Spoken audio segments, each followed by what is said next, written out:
大王，趁热喝了吧。太医令说，大王在草原被毒虫咬了，一直没有好好的调养诊治，老这么拖着，就给耽误了。太医若不常说些吓人的话，又怎能从寡人这儿拿到俸禄？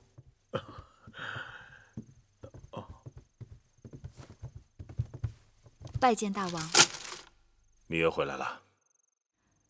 听说大王亲自将大公主送出咸阳百里之外，刚刚回宫。寡人并非多情善感之人，但是这次梦莹要走，心里突然有些忐忑，所以多送了些路程。大王的病一直未痊愈，该多注意身子。大王，把药喝了吧。怎么连你也来啰嗦寡人了？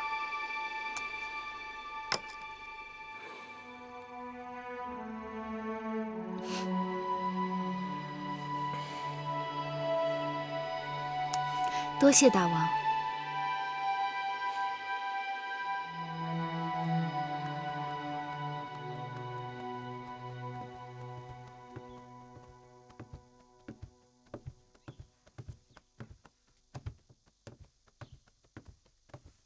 夫人，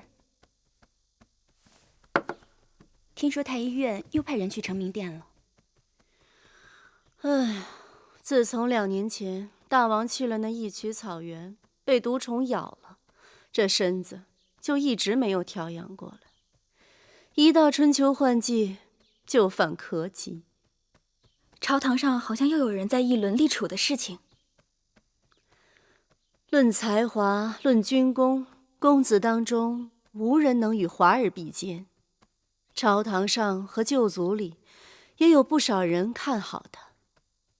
所以说，一旦大王立太子，公子华定是不二人选。这么多年了，也该尘埃落定了。王后，拜见王后。甘大夫免礼，赐座。是。谢王后。这2年，荡儿在甘大夫的悉心调教下，学业大有长进，这都是甘大夫的功劳。王后过奖，公子天生是运筹帷幄的战将奇才，将来必定能够成就秦国的雄图霸业。论感恩，该是微臣拜谢王后。甘茂在外闯荡多年，无法在双亲面前尽孝。昨日收到家书，说留在楚国的老母亲多次得到楚国王宫里的照应。甘茂肝脑涂地，无以回报。甘大夫太见外了，快请起。我们都是楚国人，自己人关照自己人，那是应当的。前不久，大王还向我问起荡儿的功课，我说荡儿十分用心，在甘大夫和初离子的调教下，已经读过《大夫仲2篇》，李子10篇，《楚兵法》7篇，正要研读《魏公子》21篇。看大王的意思，像是要考一考荡儿。既然如此，我等该早做准备。大王一向重视公子，否则怎么会这么关心公子的功课？这看重是一回事，立储又是另一回事。大王不也一直看重公子华，也曾打算立他为储君吗？那时大王没有嫡子，先王后与魏夫人有关系特殊。那都是旧话了。眼下大王有了公子荡这个真正的嫡子，公子华怎么可能与公子荡相提并论呢？更何况微臣也向初离子提起过公子荡，初离子也曾在微臣面前狠狠地夸了公子一番，说公子龙居凤雏，天生王者。想来想去，这事还是要由初离子出面才好。尽管秦国有兄终弟及的旧例，但我看他对王位并没有觊觎之心。如今他既是左相，又是大奉常，应当由他帮我去向大王陈情。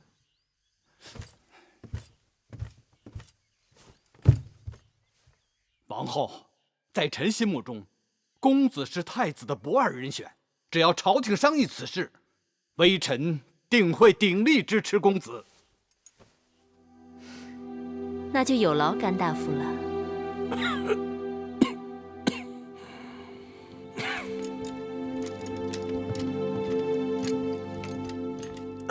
大王，处理子来了。臣拜见大王。看你的神情，有何紧急军务？并无急事，业务军务。可你眉头紧蹙，难道是有什么其他心思？臣思量了几日，以为这要说的事情的确要紧。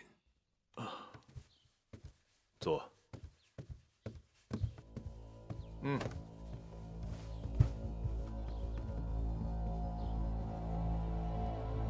大王，我们此时所处之地，乃周王旧时公社。因周幽王宠爱褒姒，乱了嫡庶，以至于太子平出奔申国，人心不服。犬戎攻破西京，平往东迁，将犬戎占据的旧都抛给了我秦国的先王。先人们浴血沙场，无数白骨，方才有了今日大秦之强盛。但纵观列国，许多盛极一时的强国，都是因为储位不稳而引起内乱，强国衰落，甚至灭亡。你说了这么多，到底想说什么？是为什么人游说吧？非也，我是左相，有身为宗伯，主管宗室事务，当为大王谏言。欲见何言？大王，王后有嫡子，大王却迟迟不立太子，这是为什么？你还记得商君吗？你还记得我因与商君意见相左，差点失去了太子之位吗？而祖父献公年幼时就被立为太子，又遇上了什么事？大王，我若不是早早被立为太子，就不会被身边的人推出来，作为商君变法执政的对头，逼得父王在储君和重臣之间做选择。若祖父献公不是早早被立为太子，也不至于被逼流亡异国，整整29年。臣弟惭愧。太子之位从来都是别人的靶子，大政之事，家国存亡就在寸缕举措之间。无论内外，搏杀残酷。天无二日，国无二主。太子之位太早确立，就等于在国中又立一主，容易让心怀意念者聚集到另一面旗帜之下。臣弟明白了，大王迟迟不立太子，就是不想让心怀意念者有机可乘。当儿是寡人嫡长子，天生勇武果敢。秦国历代选择储君，都以勇敢果决为首要。楚离子，你是否觉得他更合适？或许将来有一日，能为我大秦征战沙场，以武扬威。臣惶恐。大王英明，公子当好武，力大无比。若再过几年，如有机会随臣征战沙场，定能成就大王心愿。看来王后请你教导当儿，也不是没有道理的。大王明察秋毫。那你如何看华儿呢？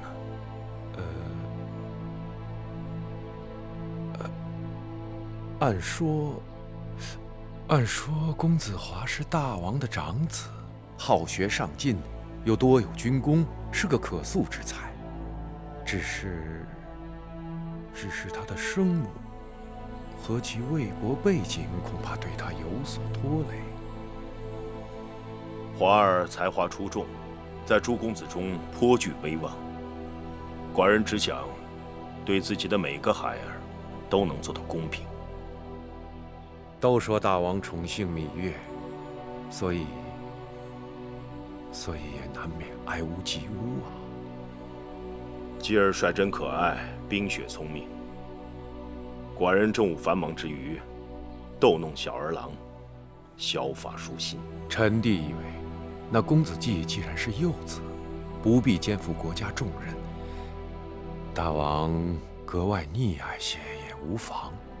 想来，芈八子便是大王的解语花吧？芈月的确是解语花，但她也不仅仅是解语花。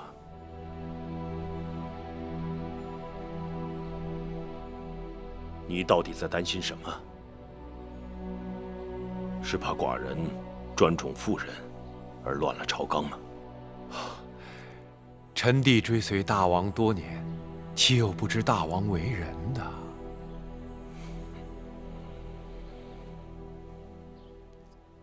我们都走这儿。敢不敢出来啊？嘿，把香拿过来，给我看看！快跑！别跑！站住！给我站住！别跑！怎么办？再跑打死你们！给我站住！小心点，公子！还要跑！小心点，公子！再跑打死你们！别跑！慢点跑！别跑！这，快跑！打死你们！这，快跑！别跑！慢点呀，公子！我看！看！这，快点！你们快给我站住！给我站住！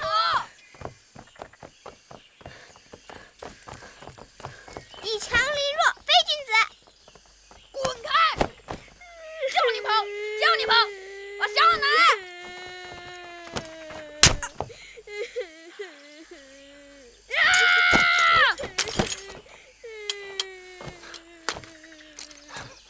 你是谁？竟敢对我无礼！我是谁？我是你哥哥，你欺负弟弟，我替父王管教管教你。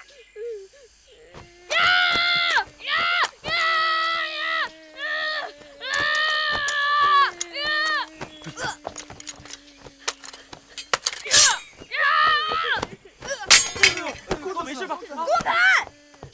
你敢打我？你可知道我是谁？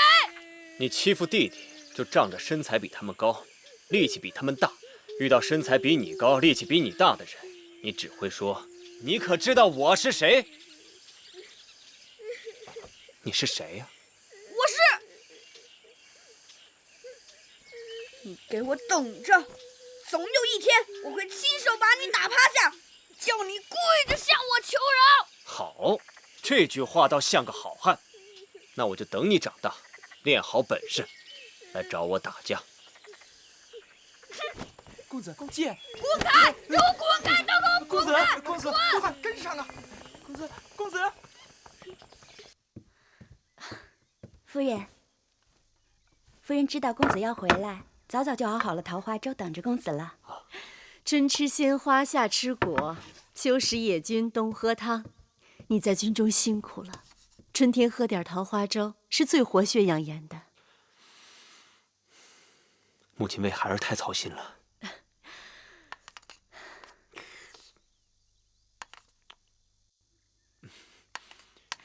华儿，母亲听说刚才你在园子里打了公子当。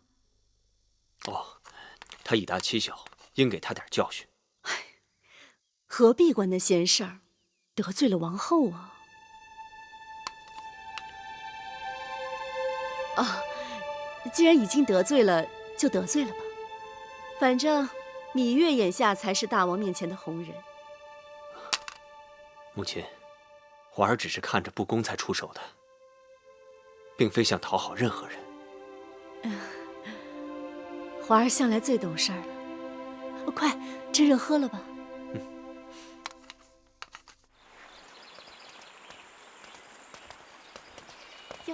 妹妹。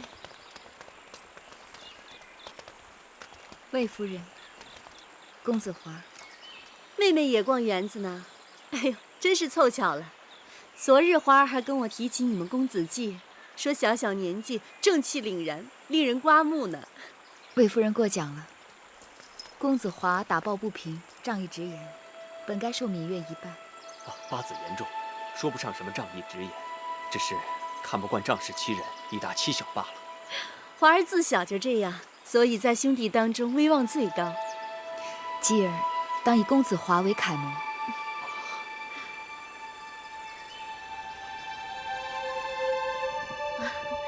妹妹可算来了，我特地派人叫妹妹过来。姐姐，快过来。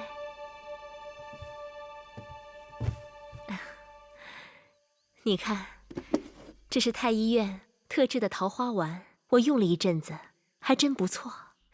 妹妹拿回去试试。谢谢姐姐，什么事情都想着我。你我连理同知，与他人自然不同。大儿和继儿手足亲情，更是其他兄弟不能比的。姐姐说的是。我听说前2日，大儿在园子里欺负了继儿，这哪像个做哥哥的样子？为此事，我已经责骂过他了。小孩子家不知轻重，等大儿长大了，懂事了就好了。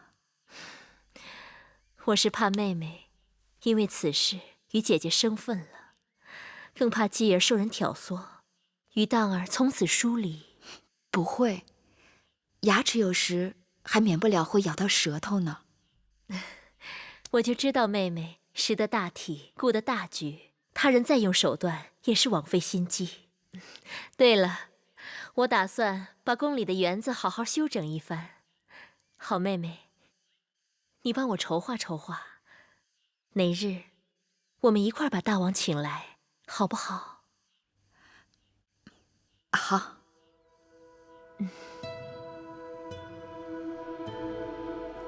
大王整日忙于政务，臣妾想把这园子整治一下。平日里姐妹们可以寄情于山水，大王闲暇时也可以来这园子里散散心。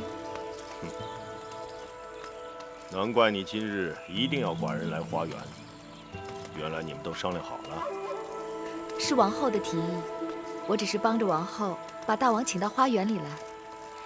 那王后打算如何做呢？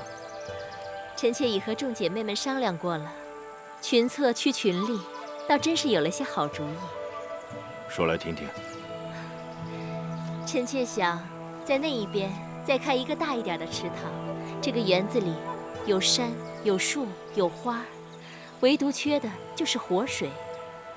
山的那一边有一个湖，不妨开一个暗渠，把这活水引到大的池塘里，活水徘徊过大池塘，再返回湖泊。其实啊，这也是魏良人的心思。大王，前代贤君历来以山水之道治国，坎为水，艮为山，兑为泽，而这3个卦爻又都意味着卦德。有水滋润，万物则盛。大王的园子虽好，但缺水总是一件憾事。润万物者，莫润乎水；中万物使万物者，莫胜乎艮。臣妾只是想让大王的园子锦上添花。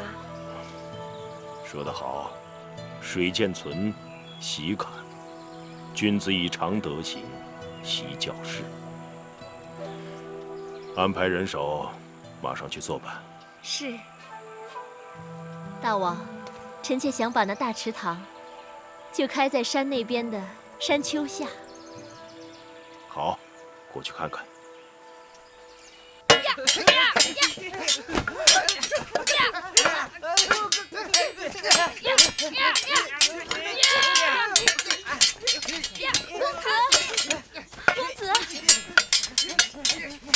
公子，大王和王后他们过来了，赶快准备吧。嗨，你们都听我的率领，各回自家的阵营。咦，我的那个小木球呢？快给我找木球去！公子，木球在这儿呢。公子，木球。你们吃黑旗的为一方，你们都听明白了吗？明白。大声点儿！明白。当儿他们这是在做什么？吃红旗的为一方。这些日子，当儿在甘大夫和初离子的调教下，悉心学习军务，日日在这儿和这些小内侍们演练兵法。花儿和焕儿，他们在疆场杀敌，当儿他们在后花园练兵。好，我们大秦后继有人。恭喜大王！童儿，你和当儿年龄相仿，为何不跟当儿一起玩耍？当弟弟力大膀粗，娘亲说如果跟他玩，启禀大王，童儿自小体弱多病，臣妾是担心他出事会伤着筋骨。男儿应该多经风雨，多见世面，凡常是爱子心切，寡人理会。但是过于呵护，总是不妥。是，都是臣妾的错，臣妾记下了。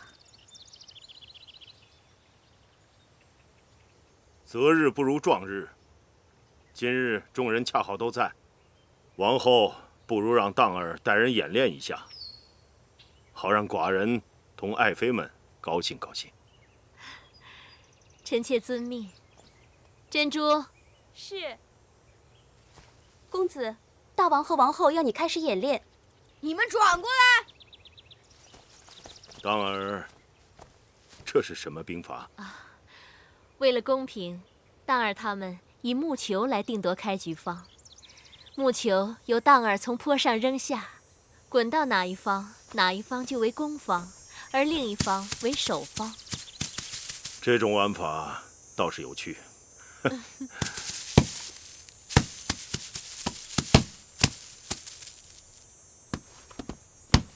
这木球没有滚下山坡，这算什么？什么都不算吧？这个。这是怎么回事啊？那就重来一次吗？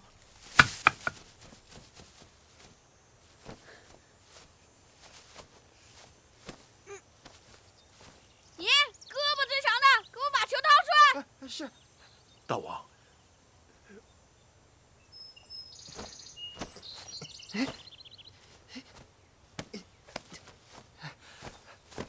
公子够不到啊！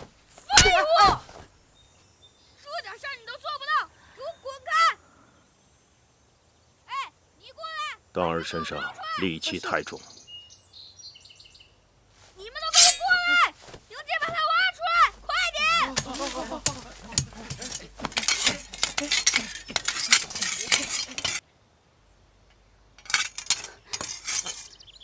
王后，要不让人再找个木球来，重新开始，小孩子的把戏嘛。你见过一场大战，兵马出阵，又退回来再重新开始吗？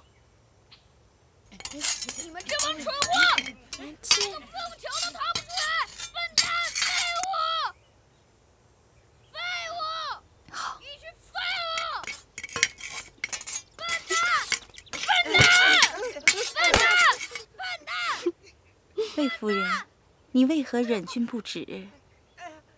王后刚才不是说要在这山坡下面挖一个池塘吗？臣妾以为不用费这个事儿了。公子当在那儿多挖些时日，池塘不就挖妥了吗？笨蛋！笨蛋！你是废物！杀了你们！让一让！笨蛋！废物！让一让！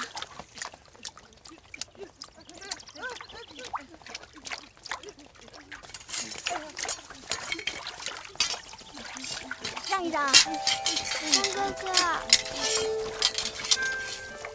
张哥哥，我来帮你。走开！我不需要你帮。当儿，既然继儿有了主意，你暂且让开。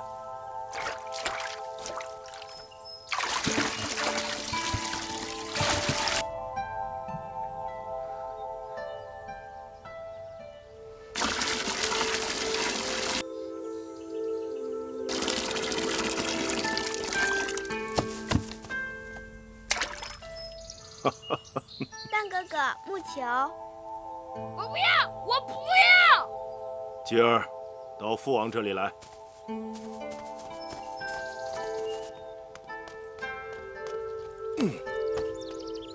继儿告诉父王，你这个用水取球的主意是谁教给你的？是继儿自己想的。继儿这小小年纪，要是没有人教他，他哪里想得出来这么好的主意啊？夫子言：水可载舟，亦可覆舟。继儿想，木球比舟船轻得多，水可载舟船，定可载木球。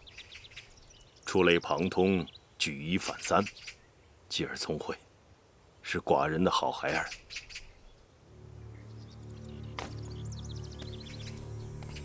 芈月，你这个当娘亲的，教孩儿教得很好。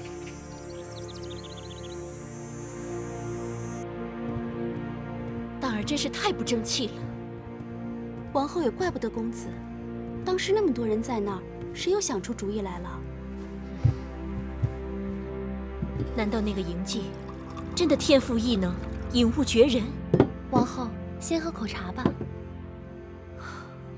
今日之事，王后不必过于烦恼。那个嬴稷才6岁，只能算是他运气好，让他给碰上罢了。先不说那木球，大儿当众随意打人，已让大王很不欢喜。平日咱们公子性子好着呢，那也是一时气急。早知如此，又是何苦？与甘大夫筹划多日，全为他人做嫁衣裳。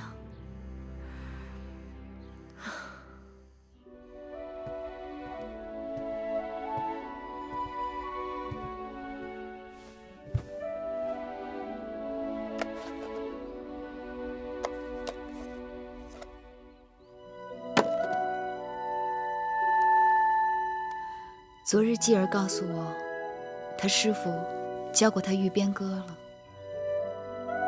教继儿玉鞭歌，你就想起鞭子了？给我吧，都这么多年了，你已经用不着它了。还是我自己收着吧。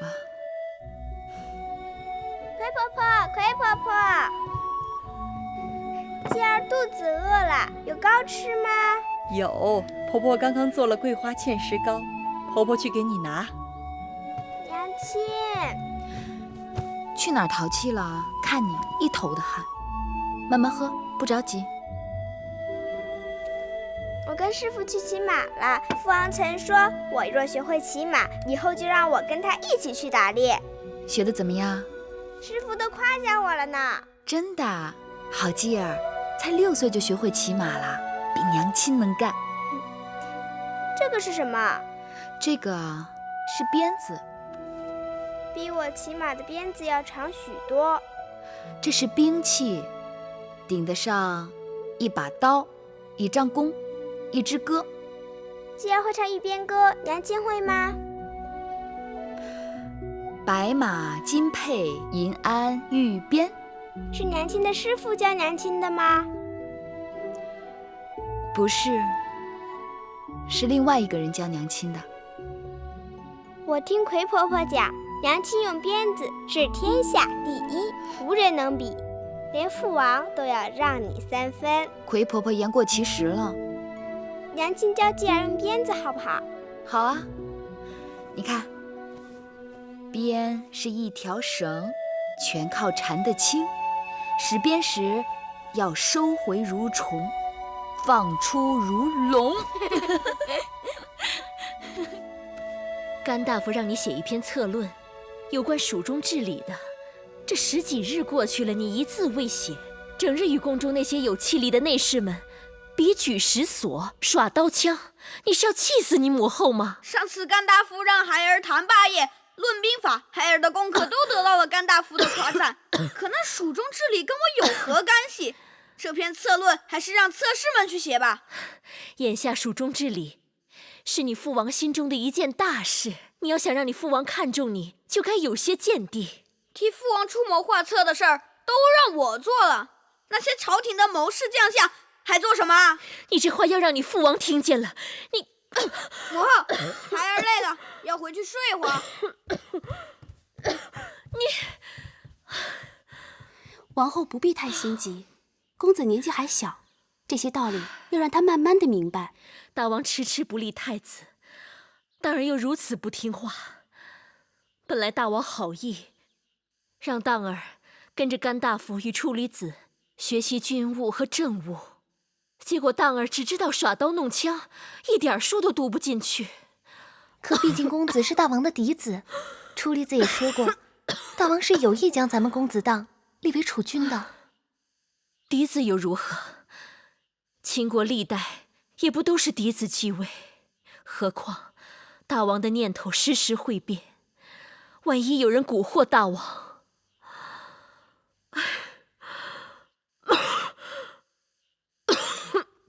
王后又头痛了，我去请太医。去把那女医治找来，或许她能有法子。是。八子，妹妹来了。王后，听说王后有疾，妹妹特来看望。也就是个老毛病，还劳烦妹妹来探望。去，把我屋里那盒子拿来。是。妹妹，过来。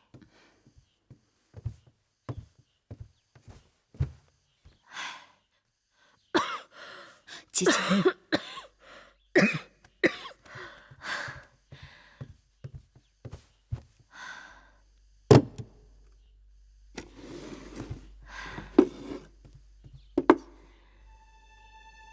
这是当年王兄给我的一块独山玉，妹妹帮姐姐看看，这玉成色如何？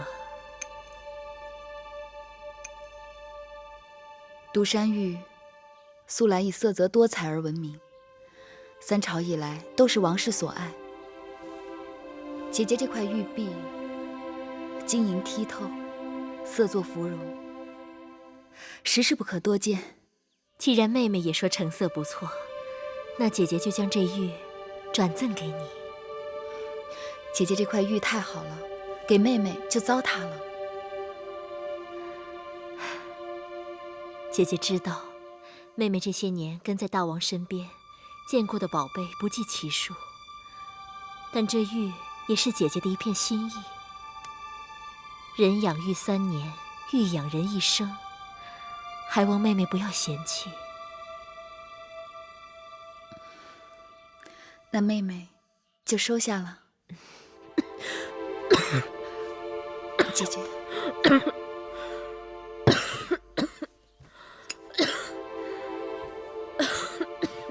姐姐咳嗽得如此厉害，我听说姐姐头痛。头痛是天底下最治不好的病，若寻不到起因，就很难除根。妹妹猜疑，姐姐的头痛或许与那咳嗽有关。这是一小坛子牙蜜，产于五都山谷的峻峭悬崖上，人人都言它可治疗风湿关节痛，却不知它对咳嗽有奇效。姐姐不妨试试。难得妹妹如此体贴，姐姐领情了。还有一事，姐姐一直牵挂于心。芈月妹妹尽心尽力服侍大王这些年，可却一直在八子的位分上，真是太委屈你了。姐姐原本打算等景氏生产后，让你与景氏一起提位分，谁知那景氏的孩子却没保住，只好搁置了。姐姐一直也犹疑，大王有10几个公子公主，还有嫔妃若干，个个都不是好相与的。姐姐不用说了，妹妹不在意位分之事。既然让姐姐为难，那我们何必又要去自寻烦恼？只是妹妹，姐姐不必再提此事，妹妹领情了。八国和察国这几日派使者来到咸阳，说蜀国和楚国勾结，欲灭察国，再灭巴蜀，要我大秦派兵救援。可巧，这个张子却上奏章，希望出兵攻打韩国。公孙衍因为兵败函谷关，被魏王驱赶出魏国。他去到韩国，却得到韩王的重用。张子前仇未报，所以才提出攻打韩国的吧？你说，寡人应该往何处用兵啊？大王不该问我，妇人不敢整。那就说点你们妇人能说的事。听说王后要给你提位分，你竟然一口回绝。姐姐贤淑，病着还在为芈月着想。你真的一点都不在乎宫中的位分吗？大王想要我在乎吗？来，吹这里。是。用力一点啊！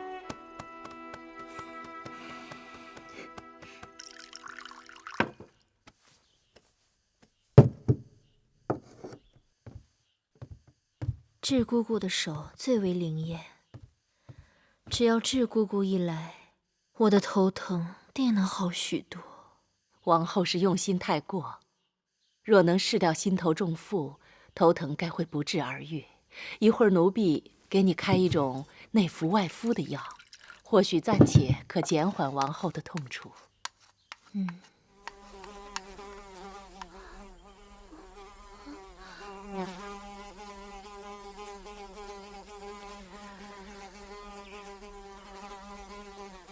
什么声音？这般烦人！万万不可招惹这疯子！为何？那是杀人疯，平日见了他躲还来不及，你竟然敢惹他！开窗请他出去便是了。是。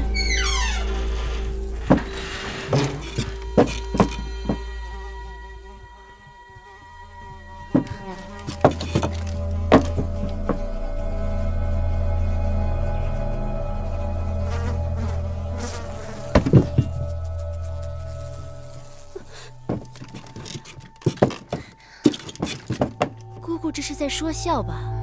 这么小小的一只疯子，如何杀人？奴婢怎敢在王后处打诳语？这种长在山谷里的杀人疯，原本是不多见的，宫里的人恐怕从来都没有听说过。但奴婢在楚国亲眼见过，被惹怒的杀人疯，无论人处，遇上便追杀，成群的杀人疯，眨眼可杀死一头大水牛。难道被他蛰了？就无药可救。奴婢有个堂兄，就是招惹了杀人疯，被蛰后医治无效，过世的。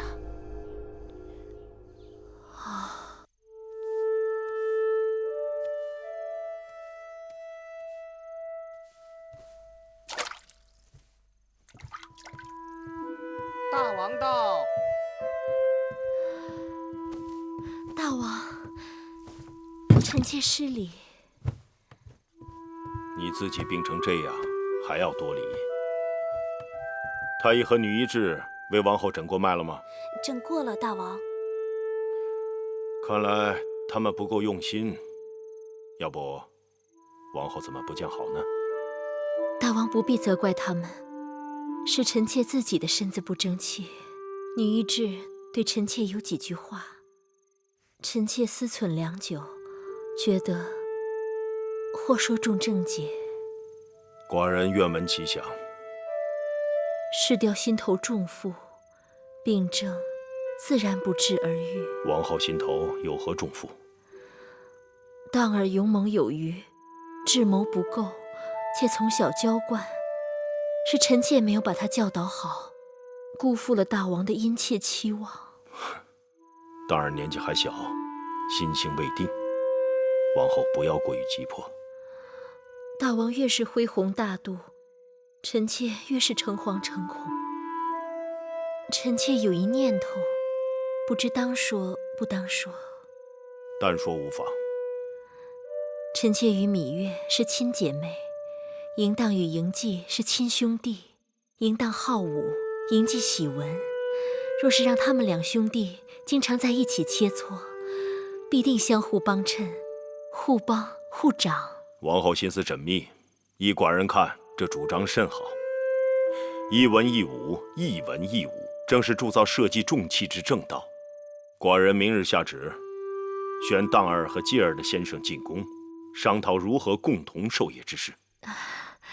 臣妾只是病榻之上偶尔一念，是否妥当，全凭大王拿主意。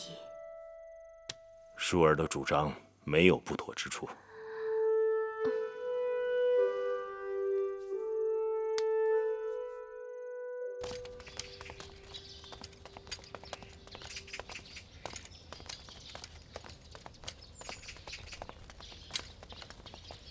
王叔、甘大夫安好。二位公子安好。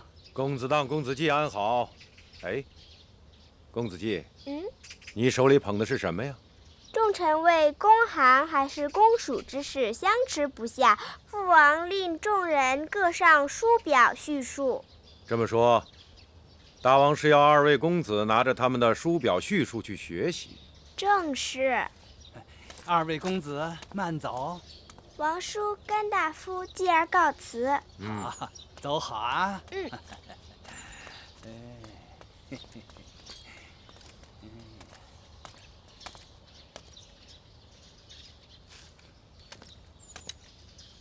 王后是想立公子当为大秦王储，可为何又提议让公子季一同拜师学道？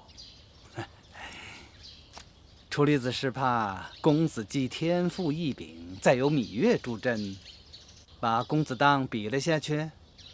哼，你我调教公子当数年，让一个6、7岁的小儿比下去，总是丢人。楚离子不用多虑，这宫里人们要提起此事，就说公子季是公子当的小伴读。伴读？只有太子才有伴读。第一公子当太子之前也可以有伴读，哎，这是不是伴读并不重要，重要的是人们心中的继承事实。这计谋不像是王后的心术，倒像是出自甘大夫的手笔。楚离子过誉了。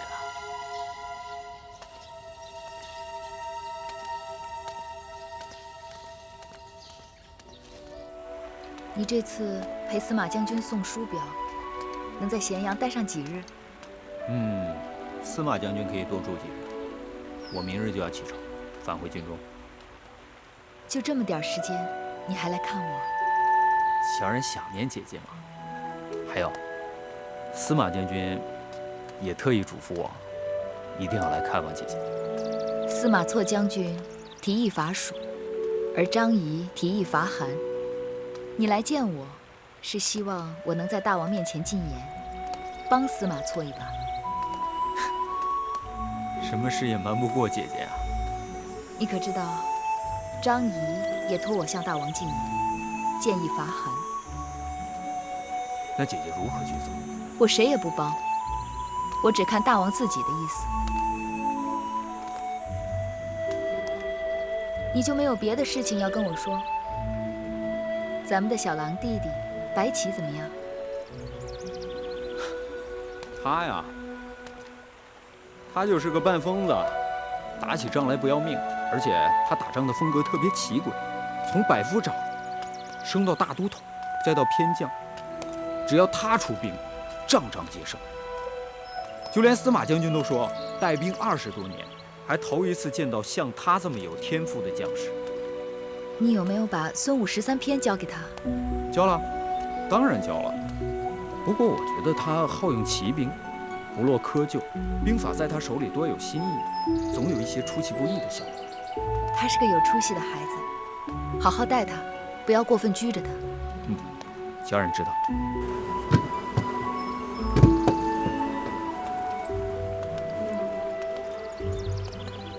见过夫人。哎，这些都是蜂巢吗？是夫人。哦，宫里曾经也有人养蜂，但这样的蜂巢还真不多见。这些蜂巢都是宝贝，是大王命人千辛万苦从蜀地移来的。再好的疯子，也还是疯子嘛，为何就成了宝物啊？奴才听说王后久咳，引起了头痛病，后来吃了五都山的一小瓮牙蜜，病情立刻就好了许多。王后自此心里就总念着那牙密。大王得知，专门派人去了蜀地，费了不少功夫，才将这蜂巢移回到宫里。好了，你去忙吧。是。还记得吗？那五渡山的牙密，还是你托人带给我的。如今有了这些蜂巢，王后想要那牙密，就唾手可得了。大王对王后还真是体贴啊。我若是告诉你，这些蜂巢是我请求大王派人去蜀地弄来的，你可相信？姐姐为何要为王后煞费苦心啊？这2年，看着继儿渐渐长大，我总会想起在楚国的那些日子，想起楚国的人和事。那时候我跟他……姐姐提起的那个人，是楚国的公主，不是秦国的王后。如今，王后已经与你有了隔膜吧？我可是听到了一些从她宫里传出来的难听话。宫里人背后传话，不可都信。何况眼下，王后对我和继儿真的很好。她还提议大王，让继儿和公子荡一起拜师学道，还常常在大王面前进言，说继儿天赋过人。那是邀买人心，你就不能往好处想？这已经是最好。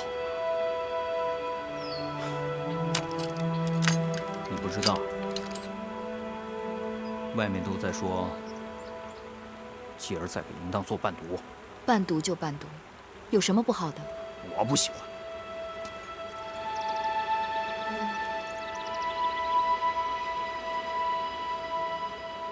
哎呀，好了，小冉千里迢迢赶回来，也不是为了招惹姐姐生气的。太阳都偏西了，我也该出宫了。走吧，姐姐送送你。朝中为伐韩还是攻蜀，已费议多日。今日寡人想听听诸位高见。众爱卿当各抒己见，畅所欲言。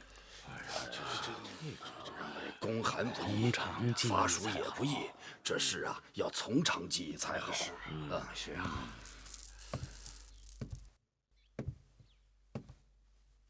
大王，臣以为秦国若要长治久安、称霸中原，必须伐韩。掌相察军好的，这攻韩逆秦何取之处啊？是啊，没有什么大的意见。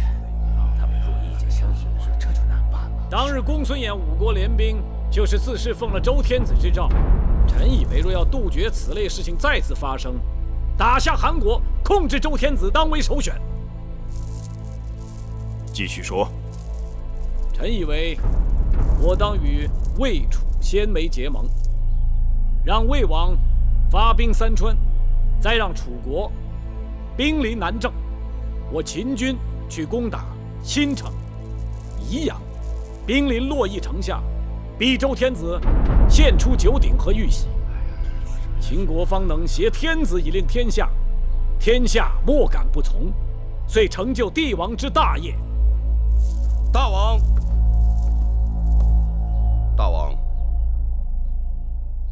张子的主张听起来头头是道，但实施起来难上加难。如今大王获取天下疆土，当先易而后难。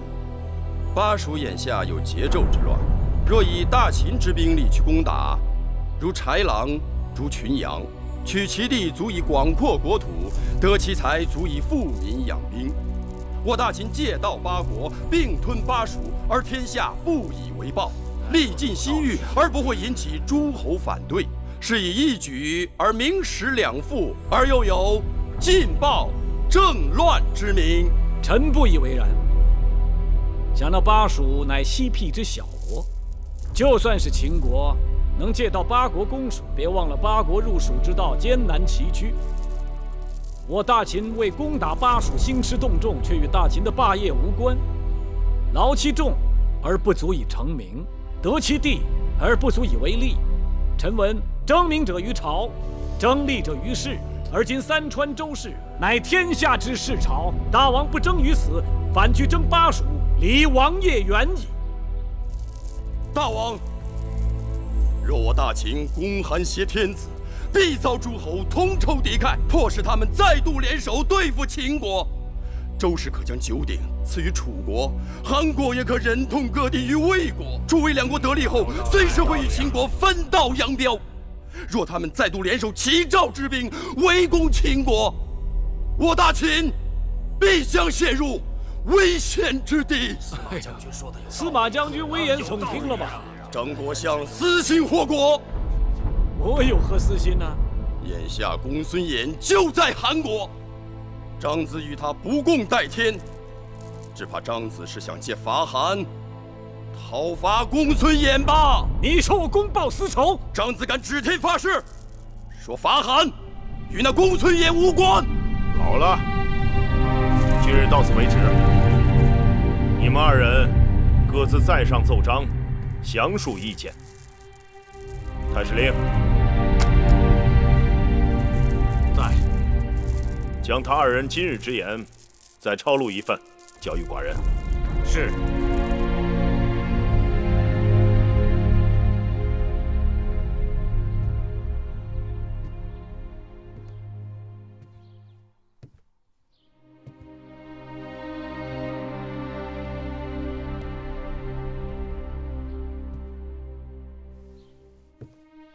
当儿和继儿，此刻是否还在承明殿读书？回答我，先生这2日让他们帮着司农处核对土地和户籍。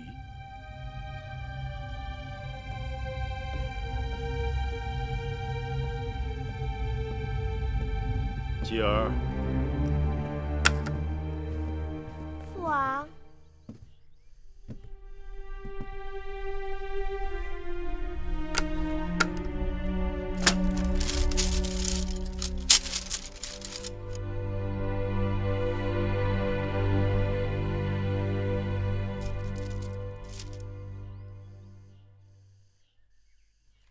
你王兄呢？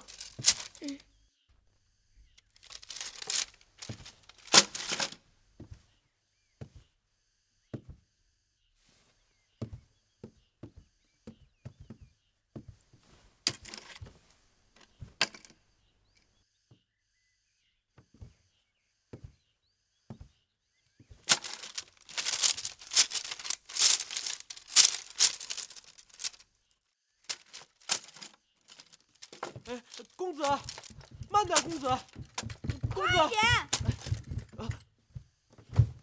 拜见大王，拜见父王。你这是到哪里去了？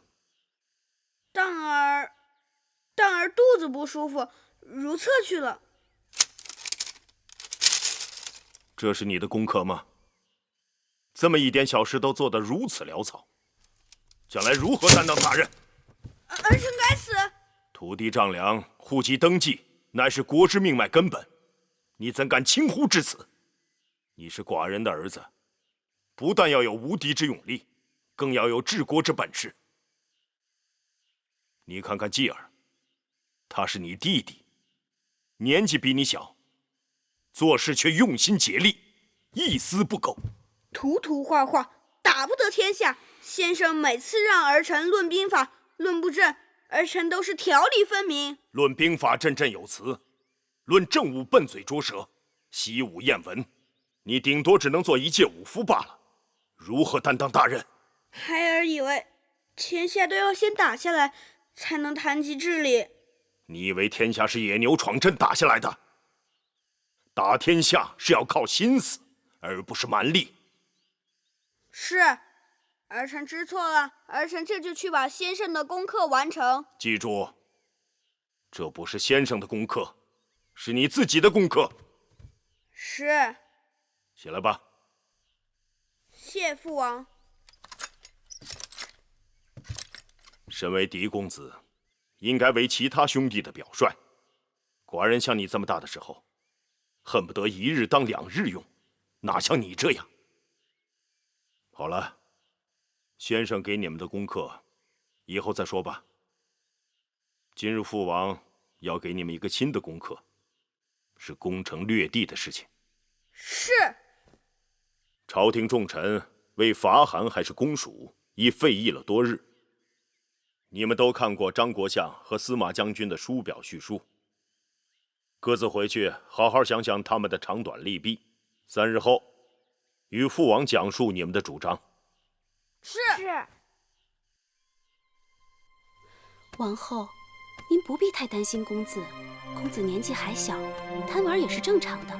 等公子长大了，自然就好了。只是奴婢不明白，王后为何要抬举那芈月的孩儿，让他跟咱们公子在一起听先生传道授业？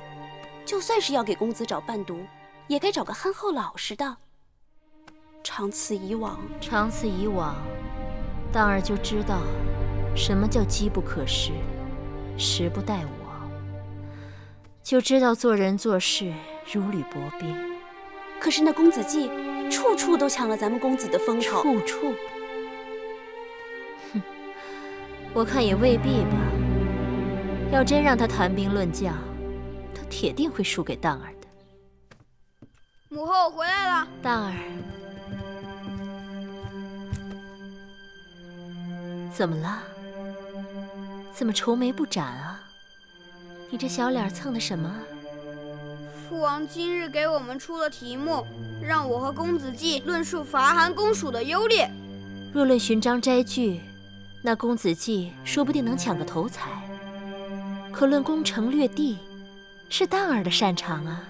话是这么说，但又不是真的带兵打仗，纸上谈兵，就连满朝文武都各说各的，孩儿怎能有十足的把握？你去请教你王叔和甘大夫，他们定能给你指点。对啊。哎，慢点儿。我不睡，我不睡。怎么还睡觉了？不睡。哎呀，好了，继儿。娘亲，这么晚了，怎么还不睡啊？继儿今日提出要跟我们辩韩与蜀，说若辩不赢他今日便不睡了。我们3人说，夏日莲花冬将雪，韩有韩的好处，蜀有蜀的悠长，用不着辩。他竟跟我们生气了。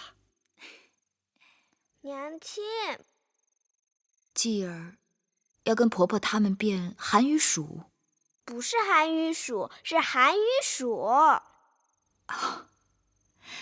娘亲知道了。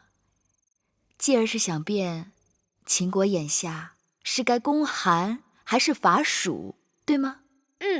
这是父王留给我和荡哥哥的功课。继儿不该为难婆婆他们，若要辩，该找侧室们去辩。娘亲明日带你去四方馆，好吗？好，太好了。今日晚了，继儿该睡了。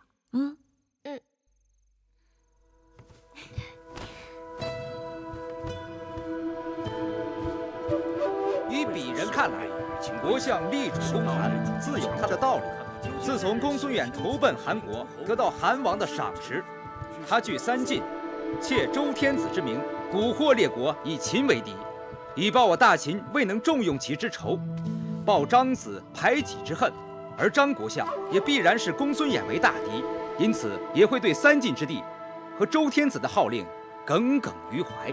可我认为，司马错将军的主张更有道理。若要强兵，必先富国；若要富国，必先扩张领土。欲行王道，必先得人心。这3者齐备，则帝王之业自然可得。鄙人看来，战事可行否，全在稳妥2字上。大王，他们都到了。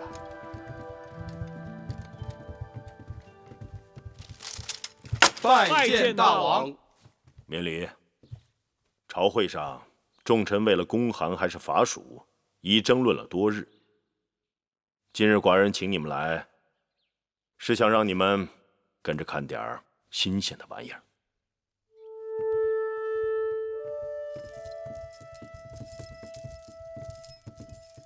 王后，请稍等。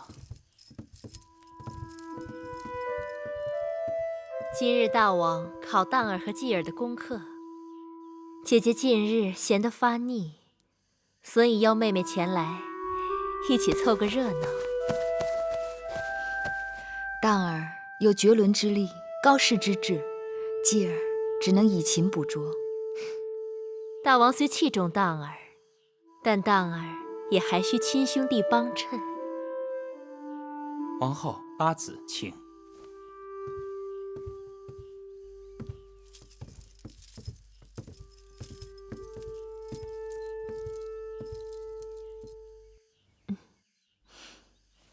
列国兴霸，我秦国若能携休于之战的余威攻韩国，韩国必没有余力和我们作对。占三川天险，挟天子以令诸侯，世人都可以看出此举措有利于秦国的百年大计。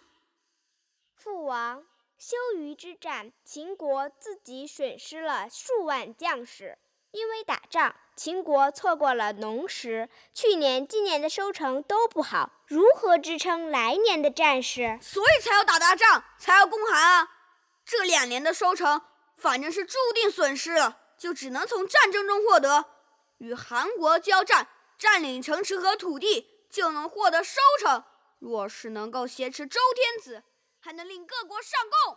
万一败了，或者僵持不下，那秦国就没有退路了。我大秦威武之师，怎么可能败呢？僵持也不可能，定是一战而胜。胜败乃兵家常事，谁能保证每仗必胜？那攻韩没有必胜把握，伐蜀就一定能赢吗？这么说，荡哥哥其实认为攻韩、伐蜀都可以，能打赢谁就打谁。那是自然。哎，不对，我不是那个意思，父王。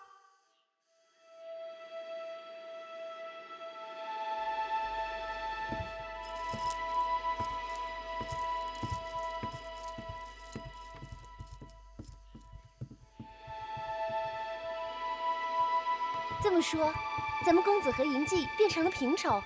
谁知道是不是平手？你问母后和珍珠吧。那是咱们公子谦虚，变成平手，还不是为了给那嬴稷留点面子？这韩蜀之争，朝廷重臣都说不出个所以然来，变成平手就已经很好了。甘大夫说，攻韩伐蜀难说对错，让你跟随张仪的说法，是因为张仪善变，又有大王的赏识。一定没错，可你怎么说着说着就跟着嬴稷的说法走了？既然各有千秋，难说对错，那跟谁走还不一样？那你自己可有见地？我有什么见地？你们要我怎样我就怎样。好了，你也累了，去歇歇吧。这事还没有完，父王要我们过2日去四方馆。四方馆？那地方平日可是乱得很，大王怎会让你去那儿？四方馆近日开了新的赌局，侧室们都在下注，赌的是父王到底是攻韩还是攻蜀。父王要荡儿和公子季也去下注。大王大概是想试一试公子的运气。大王此举必有深意。不就是个竹签吗？荡儿，那小小竹签，你可千万不要轻易投出去。早投晚投，反正都要投出去。万万不可。那怎么办？我不能总在手里攥着吧？我寻思，朝堂上反对攻蜀的人多，侧室们应该也是如此。最周全的办法只有一个，你先在边上细细看看别人投的是哪种签，跟着大多数人投，该是赢率高一些。孩儿知道了。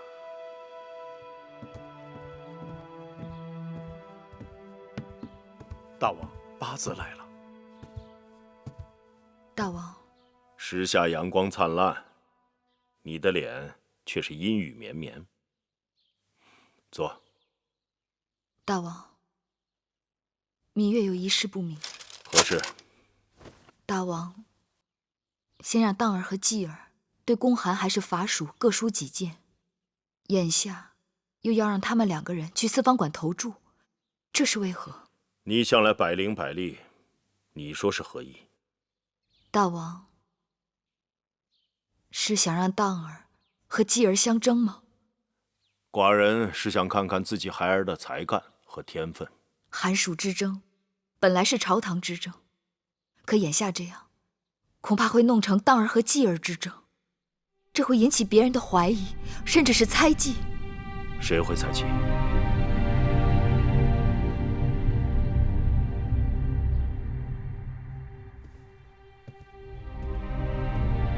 都下去吧。说吧，谁会猜忌？我怕会引起王后的猜忌。当儿和继儿都是寡人的孩儿，就算他们相争，又有何不妥？况且，王后也不至于心胸如此狭窄吧？大王，当儿是嫡公子，大王和王后都指望有一日立他为储君，继承秦国大业。是又如何？大争之势，虎争熊场，犹存劣败。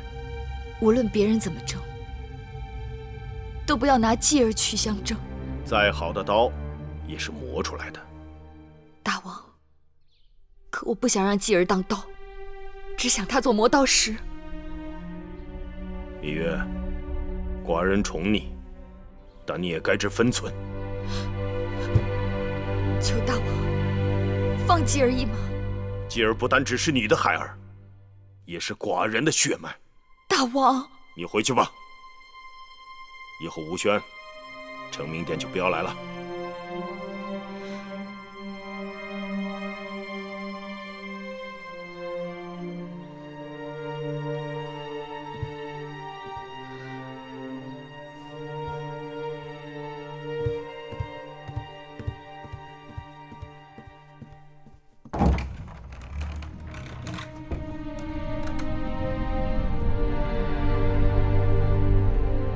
娘亲，你在想什么呢？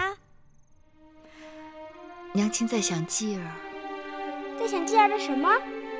在想继儿的将来，想继儿会成为一个什么样的人。继儿知道自己将来会成为一个什么样的人。像娘亲一样的人。继儿为何不说要成为父王那样的人？你父王可是大英雄。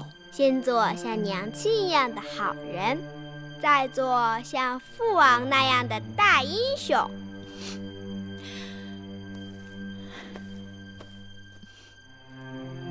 继儿说的对，首先我们要成为一个好人，将来才会成为一个大英雄。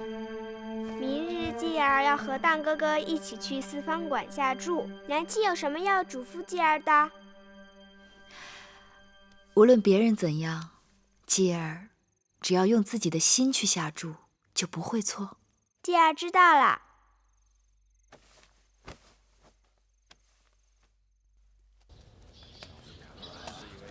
在下赞同张相主道崎岖艰难，攻占巴蜀，兴师动众，得不偿失。在下主张公函，这公函可以走3步棋，一会儿再聊。愿闻其详。这张相第1步就是亲善卫哟，主，雍公子，张相今日好清闲呐！当清闲实则清闲啊！张相心系公函大事，到这四方馆来，难道也是来下注的？我是来看别人下注的。何人下注能让张相如此挂心？一会儿你就知道了。张相觉得大王究竟何时才能决断公函还是伐蜀？快了，快了！你如何算得快？我土地偏远，劳师伐众，不足以成威名。我会掐算。而创建王业的关键之地在哎三川。我要等的人来了。伐蜀离成功之业太远，不宜适用。来，公函，伐蜀自取其辱，公函得不偿失。远交近攻，乃用兵之道。公函必定要成为我大秦国策，当然是要公函了。挟持天子，乃是犯天下之大不为也。二位公子，等一会儿啊。就秦国而言，眼下并不具备号令诸侯的实力，是不是？哼，三家分晋，田氏代齐，天下早已经礼崩乐坏，周天子还算个屁！公子，拿着，人人皆知公韩之力。这是你们投注的竹签。且听我说，二位公子不必太拘束啊，可以四处走走看看。只要在四方馆天黑关闭前，你们进行投注便可，好吗？韩魏两国为何不先下手为强呢？就是因为实力不够，反而还会引起众怒，成为公敌，是不是？是。伐蜀就那么容易吗？茶国、八国都是想借助秦国的力量而自保，简直一派胡言！有举国和八国引路，伐蜀就是顺势而为，应势而动，所以必须得伐蜀。公韩，言之有理。伐蜀，是公韩还是伐蜀？这要权衡两者之间的利益。一定要伐蜀！孙子自取其辱，说算胜，少算不胜。再想看张相极言公韩，公韩的有多少个了？公韩的有13个。伐蜀的呢？伐蜀的只有5人。那么，如何才能公子季12字上都得到更多的好处？老伯，既为大秦谋得实力。你认识老伯吗？当然认识。好记性啊！老伯是你娘亲的挚友。公子等一下。你看看。主张伐蜀，实质也是从3处着想，来阐述如何成就蜜豆，公子喜欢吗？那咱们俩找个地儿吃去。好。走，慢点，慢点。久战民贫，尚不具备即刻一统天下。哎，手伸出来。增强国力，这二者蜀有节，纣有乱，一攻一伐，用兵不伤众，取其地好吃吗？可广域富民。道义上，你看这里是不是很热闹？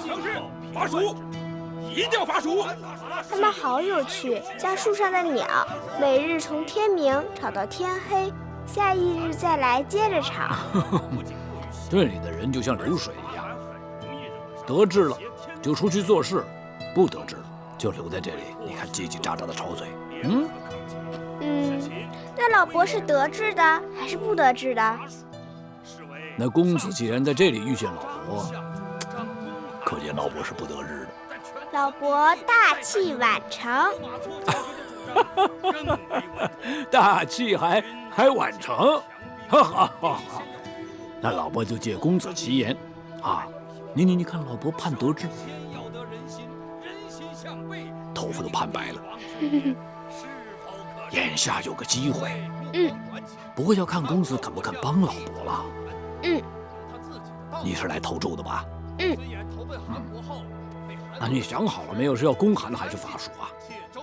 没有。蛊惑列国，以秦为敌。公子若是投注于攻韩，那老伯就有可能得志。鄙人看来，哎，怎么了？这蜜豆坏了，继而不吃了。坏了？没坏啊。好啊。你是不想说了，拿蜜豆来做托词，对不对？吃了老伯的蜜豆，就不能用自己的心去下注了，不值。好，说得好，你果然是你娘亲的孩儿。吴两国一贯善变，是否愿意与秦国为友？是否能够出兵？又一个，14个了。还是疑问，尤其是张相公韩的这些诸侯国是否臣服，很难说呀。你们2人今日到四方馆投注，都投了哪一边？儿臣投的是公韩。为何是公韩？儿臣在四方馆看到侧室们大多主张公韩，而前往投注的人也多将竹签投进公韩的箱子里，这说明人心所归，为道与义。继而呢？儿臣投的是伐蜀。为何投伐蜀？因为儿臣看到有太多的侧室们主张攻韩，而大多数的竹签也投进攻韩的箱子里，所以你要反其道而行。父王不明白。继儿看过父王与娘亲下棋，娘亲总说人人皆知的棋路，你的敌手也一定知道。继儿的意思是，打仗要攻其不备，出其不意。如果人人皆知的路数，反而做不得，因为你的行为都在别人的算计之中了，对吗？你过来。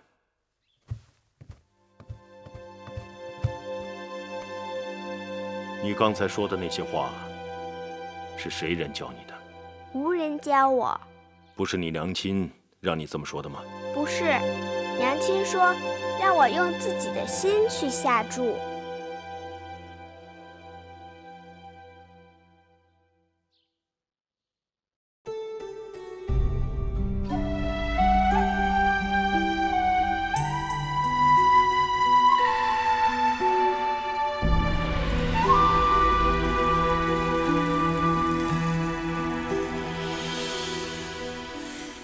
繁星如许，明月如初，前尘往事从何起数？心有情丝万千束，却生得一缕孤独。春花开谢，秋草又枯，盛衰荣辱，如何细数？泥水暖，为谁寒？换不回一人如故。尝尽悲欢离合人间苦，却怎么咫尺天涯陌路？去心诉，痴一度，去情再相负。愿为你平尽柔情傲骨，忘尽相思红颜凋零处。